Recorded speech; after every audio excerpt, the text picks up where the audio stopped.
Let's try this again. uh, the greatest goblin that ever lived, Blugoblin, is here for another top 10 list, and I apologize for taking so long with this one. This one's going to be far later than I wanted to because y'all are not going to believe this. This is actually the second time I've had to do this. The first time I attempted to do it, I'm using my phone as a camera here now for my YouTube videos, and the touch screen, I thought I pressed record, and I did this entire video not realizing that pressing record, it didn't respond, so I recorded absolutely jack shit. So after that debacle, I got a little frustrated and said, fuck it, I'll do it again some other time. Because I went on and on and on, and I was happy with what I did, and I was like, ah, shit. But I'm going to try it again. But I apologize if I don't sound as enthusiastic with this top 10 list, because I'm looking at, yes, it is recording. Okay. And I also find it kind of funny that I'm breaking out the pink and black attack in honor of my hero, Bret Hart. And I conducted a list of my picks for the top 10 babyface turns in professional wrestling, and wouldn't you know it, Bret Hart is not on this list. Oh my God. And Bret Hart is my favorite wrestler of all time. He will always will be. You know, a lot of people would consider me a Hogan mark, and you know what? To a certain extent, I am. But I can't deny who my all-time favorite is. It's always going to be Bret the Hitman Hart. But let's get to this list, shall we? Now, keep in mind, this is my personal opinion. If your favorite babyface turn is nowhere on this list, well, then, suck it.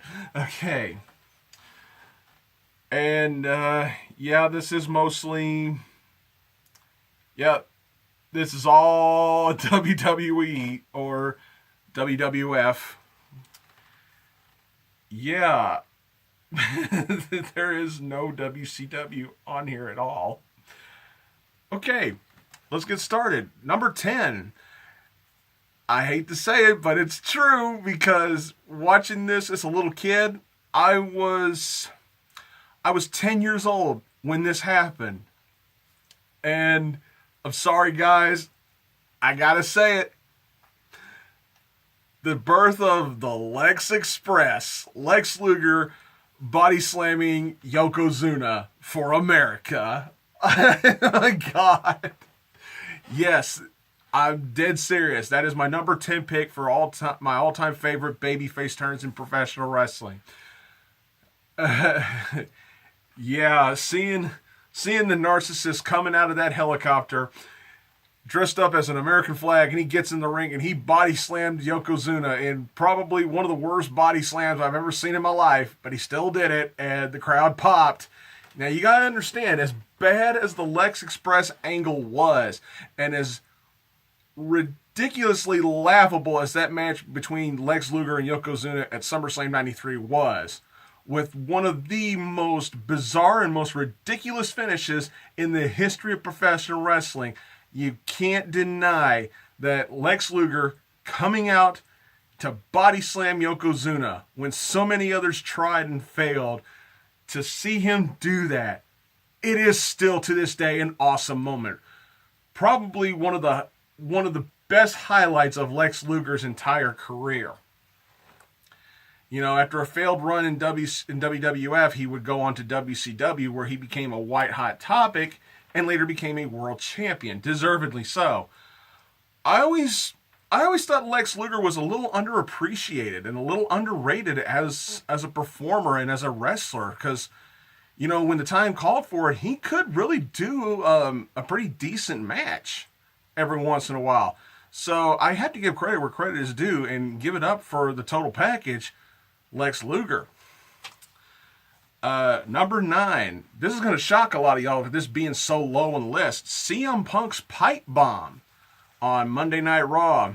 The infamous pipe bomb that launched him into orbit, launched him into true superstardom, when he was cutting that promo wearing that Stone Cold Steve Austin t-shirt, talking about how he does indeed like John Cena, and he called out the McMahon family on their BS booking of the company and everything like that. Still to this day, arguably one of the top 10 promos in all of wrestling that turned CM Punk babyface in the process, which led to one of his greatest matches at Money in the Bank 2011, which led on to the disastrous summer of Punk, which led on to his comeback at Survivor Series later that year, which led to his historic run as the WWE Heavyweight Champion. But yeah, as far as babyface turns go, I can't put it so high up on the list. It's one of the best promos of all time, don't get me wrong. But as far as babyface turns, I think it's a little overrated, but it is still really, really good. Coming in at number 8, this is for old school fans like me. The Undertaker. The Undertaker's first babyface turn when he saved Randy Savage from an attack from Jake the Snake Roberts. This was a babyface turn that, watching this as a kid, I didn't expect it. I believe I was like 7 or 8 at the time, and Macho Man and Liz had just recently reunited. I'll get to that in a minute. But Jake was waiting backstage behind the curtain. He had the chair. He was ready to deck. The Macho Man. Never trust the snake. And then he's about to swing, and the Undertaker, of all people, grabbed the chair and saved the Macho Man from Jake the Snake Roberts, which that babyface turn led to a pretty decent program between him and Jake the Snake Roberts. And to see Undertaker and Jake Roberts compete at WrestleMania 8, which was the second match in the Undertaker's legendary streak. Going back and watching that match, it's not Taker's best WrestleMania match, by no means necessary, but at the time, I really dug the story. And it's like I was seeing an evil bastard versus another evil bastard, and when I was a kid watching this, I thought it was phenomenal stuff. I loved it. Still to this day, one of my favorite babyface turns was the first one done by The Undertaker.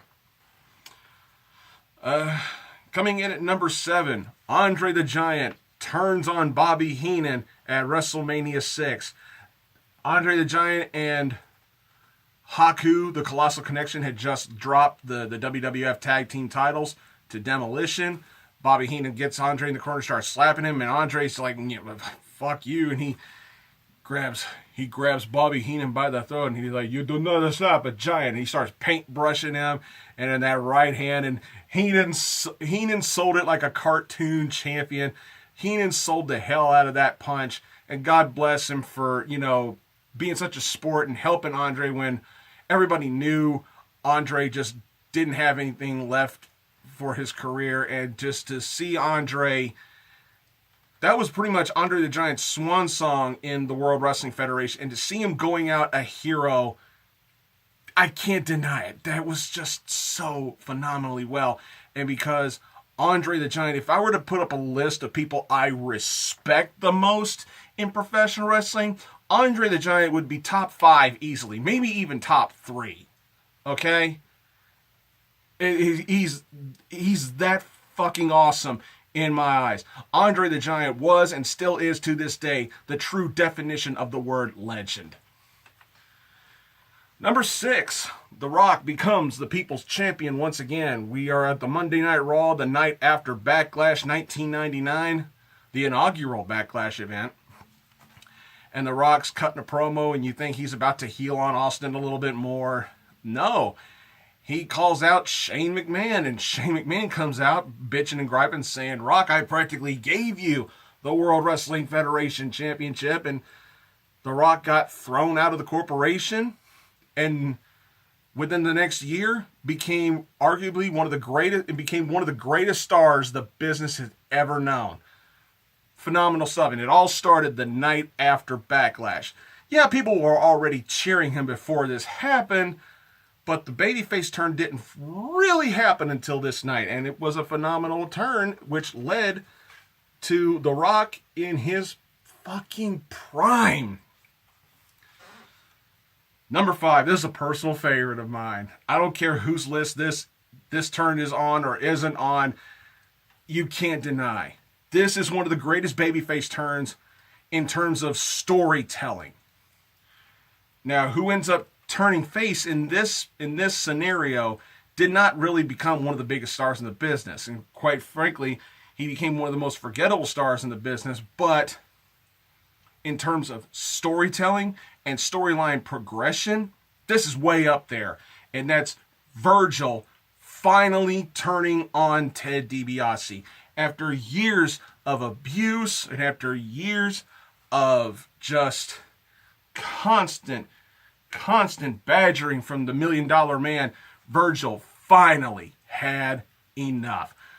This was Austin punching out his boss probably a decade before that was cool. You know, it's like to see Virgil, you know, DiBiase has his back turned to him and he's like, put my belt on, the $1 Million Championship, and to see Virgil's face and he's just pissed the fuck off, to see Virgil and to hear that crowd getting pumped and pumped and pumped for what's about to happen. DiBiase turns around and Virgil smacks him with the belt. The crowd explodes. You would think they just saw Daniel Bryan versus Seth Rollins in a Hell in a Cell Iron Man match. They popped so hard.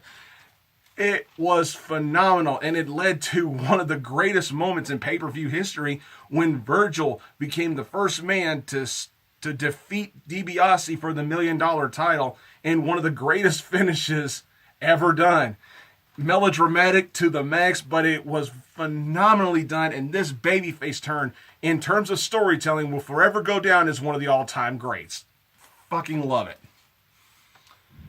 Coming in at number 4, the return of Hulkamania in 2002. This officially started at WrestleMania 18 in the match that should have main evented that show between The Rock and Hollywood Hulk Hogan.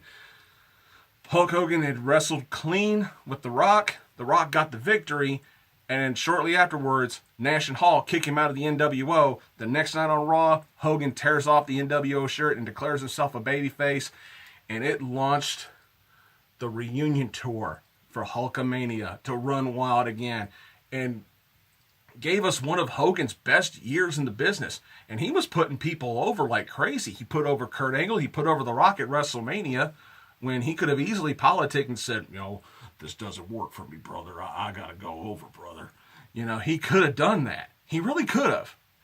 But then Hogan, there's only one Hogan in terms of politicians. You know, y'all thought the Reign of Terror from Triple H was bad. I was like, oh, God. Hogan buried Triple H's ass 1 month later at Backlash. It's like, okay, I'll lay down for Dwayne, brother, but I want a championship, brother. You got it. You got it, damn it. We're going to make it happen. My son-in-law's going to lay down for you, Hogan.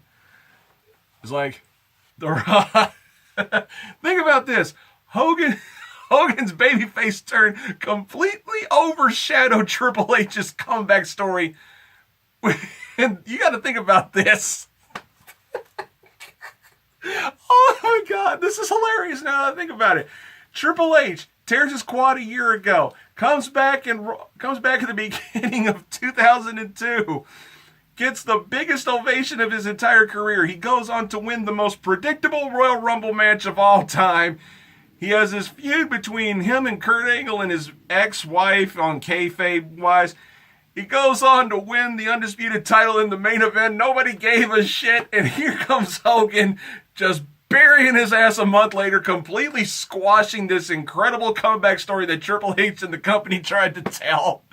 All because Hogan's going to have one more title. Oh, God. You know, sometimes I fucking love Hogan because it's like, you thought Triple H's Reign of Terror was bad from the start. It could have started at WrestleMania 18, but God damn it, Hogan made sure he put a kibosh on that with his politicking. Oh my God.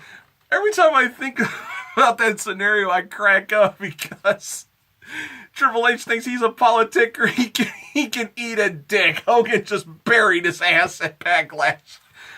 Oh God. Hulkamania ran wild on that son of a bitch. And I'm sure he still resents him to this day. Oh God, I'm gonna die here. This is fucking hilarious. I cracked up just as bad when I tried the first take. Whew. God, that's fucking great. Number 3, Batista gives the thumbs down. This was the moment that solidified the fact that, fuck Randy Orton. Randy Orton's not the breakout star of Evolution. It was going to be Batista. I mean, Jim Cornette probably said it the best when talking about Batista. He's like, look at the motherfucker. He ain't going to be taking arm drags in the second match on the card. He's either main event or nothing. Just look at this guy. You look at a guy like Batista and you want to compare him to guys like a Brock Lesnar or an Undertaker or a Stone Cold Steve Austin. He had that very marketable look. How could you not make him a main event star right from the get-go? You'd be fucking stupid not to. And him giving the thumbs down and giving Triple H one of the best fucking power bombs through a table I've ever seen in professional wrestling solidified him as one of the next top babyface stars in the company, which led to him being the one to finally and officially end the reign of terror from Triple H and that to me, that was the peak of his career, that nearly year-long reign as the World Heavyweight Champion. Phenomenal stuff. I loved it. Number 2, the Macho Man Randy Savage reuniting with Miss Elizabeth at the end of his match with the Ultimate Warrior at WrestleMania 7.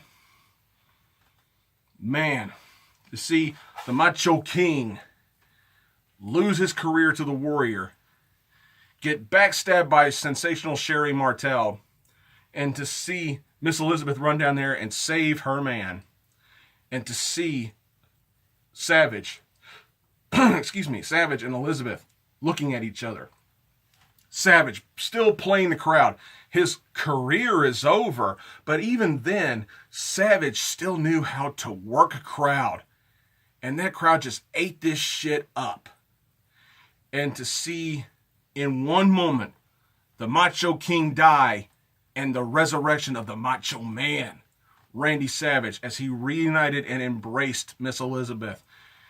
If you watched this as a kid like I did, if you watched this live when it first happened and you didn't shed a fucking tear for this moment, you have a black heart. Phenomenal stuff.